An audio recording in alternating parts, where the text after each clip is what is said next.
Hello everyone, I am A. Florence Watton and today we are going to tackle about the third chapter objectives, which is the role of banks. Ever wondered what life would be like without banks? Imagine carrying all the cashes around like a treasure chest. That's why banks are such a big deal. And today we are going to break out exactly why. Banks are like the matchmaker of the financial world. They bring together people who have extra money, also known as savers, and those who need money, also known as borrowers. So first, let's talk about what banks actually do. First is simplifying transactions. Need a safer spot for your cash? Banks have your back. They store money and let you pay using checks, debit cards, and even apps. No more hiding money under your mattresses. Second is connecting savers and borrowers. Banks are the bridge between people with savings and people who need loan to start a business, buy a house, or even go to college. Third is lowering transaction costs. Without banks, finding someone to lend or borrow from would be like finding a needle in a haystack. Thanks to the banks, the processes are smooth, quick, and secure. Lastly, creating money. Here's the coolest part. When banks issue loans, they're actually creating new money. It helps the economy grow, invest, and thrive. Next, we're going to talk about banks as financial intermediaries. And yes, they're just a fancy way of saying they're the ultimate money matchmakers. Here's the big deal. Savers deposit money into the bank. Borrowers need money for a car, business, or college. The bank takes those deposits and uses them to make loans. Everyone wins. So, how it works? Deposits flow in. People stash their savings in the checking and saving accounts. It's safe, easy, and earns a little interest. Next is loans flow out. Bank lend money to the borrowers. So you save cash, it's out there helping someone open a bakery or fixing a roof. Next is choosing borrowers wisely. Banks don't just hand money like candy. They check if borrowers can actually pay it back. Think credit scores, income, and business health. So next is the bank's balance sheet. Time to get a little nerdy, but don't worry, it's cool nerdy. Let's look at the bank's balance sheet. So, a balance sheet is like a snapshot of a bank's financial status at a given time. It shows what bank owns, which is the asset, what it owes, which is the liabilities, and the difference between the two, which is the net worth or the capital bank.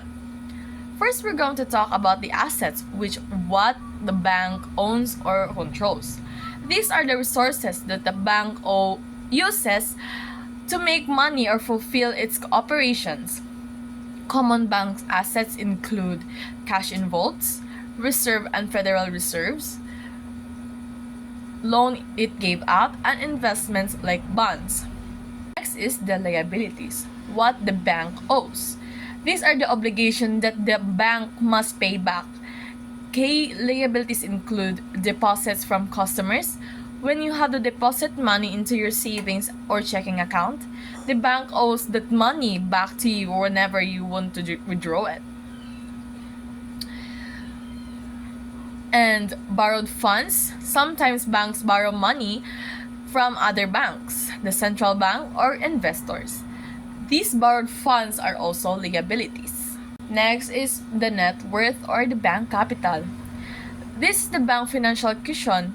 It's what left after subtracting liabilities from assets, which is net worth is equals to asset minus liabilities. If a bank has more assets than liabilities, it has a positive net worth and financial healthy. If liabilities are greater than assets, the bank has a negative net worth which can signal trouble. So why is net worth important? It shows the bank ability to absorb losses. If some loans go bad and investment lose value, a strong net worth helps the bank stay afloat. Next, we're going to talk about the T account. A T account is shaped like a T, like the letter T, with assets on the left and the liabilities on the right. For banks, it's a snapshot of what they own versus of what they owe. So, in a T account, assets are always places on the left side, while liabilities and equity or the net worth are positioned on the right side. Thus, having assets on the right side contradicts standard accounting practices. Next, how banks go bankrupt. Banks don't usually go bankrupt overnight. It happens when financial problems build up, especially when risks are not well managed. So, even banks can have bad days. So, here's how a bank can go belly up. First is negative net worth. If too many loans go unpaid, the bank assets shrink. If assets fall below liabilities, a bank is in trouble. Next, asset liability time mismatch. Deposits can be yanked out fast, but loans take years to repay. That mismatch, risky business. Next is the interest rate risk. If interest rates rise, banks may owe depositors more than they're earning old loans. Now we are in our last chapter objectives, which is how banks create money. Today we are going to dive into the money mystery. How do banks actually create money? First, meet Singleton Bank. It starts with 10 million in deposits just chilling in the vault. At first, it's just a giant piggy bank, safe but not making anyone richer. No loans, no interest, no action. But that's just about to change. Singleton banks lend 9 million to Hank's auto supply. The loan become an asset for the bank because Hank will pay it back with interest. Hank deposits the money into the First National Bank and boom, we have now a new deposit. Money is starting to move. Reserves and lending explained.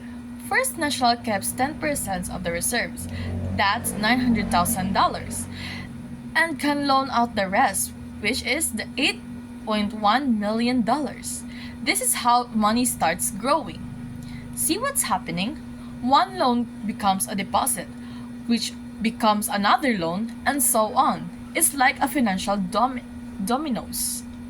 Next is loan to Jack's Chivy, deposited at the Second National.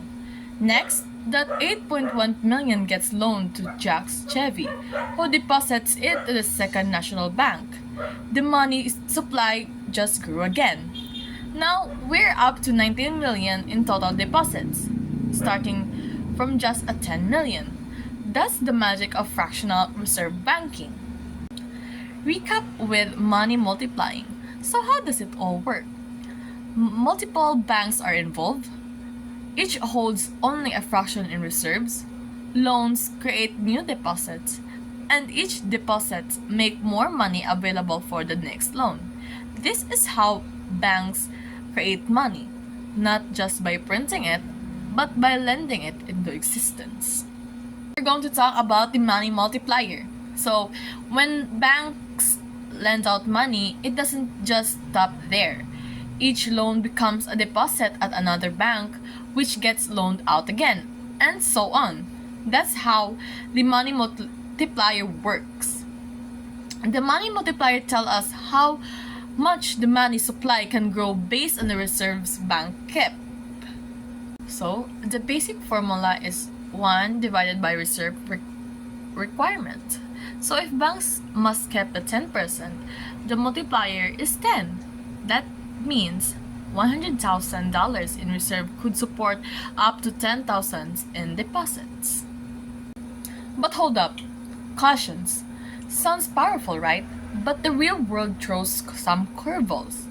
Let's talk about what affects the multiplier.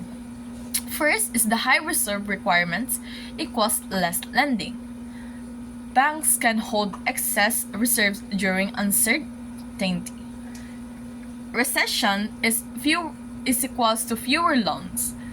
People keeping cash at home is equals to no deposit to lend, and a lack of trust is equals to fewer bank transactions. Next is the money and the banks, benefits versus dangers. So, banks and money bring huge benefits, but it also brings serious risk if things go wrong. Let's break it down. Benefits. Money replaces messy barter, trade and labor become way more efficient, and bank grow the economy by lending. The dangers: bank failure can freeze payments and loans. Less credit is equals to slower business growth. And the example is the 2008 to 2009 recession alert. The bank assets collapsed, credit dried up, and the whole industry suffered. And that's a wrap on our journey through the banking world. From storing cash safely to creating money and powering the economy, banks play a huge role in our everyday lives. So whether you're saving up, taking out a loan, or just curious about how the system works, now you've got the knowledge to think like a true economist. Thanks for watching, stay curious, stay money wise, and until next time.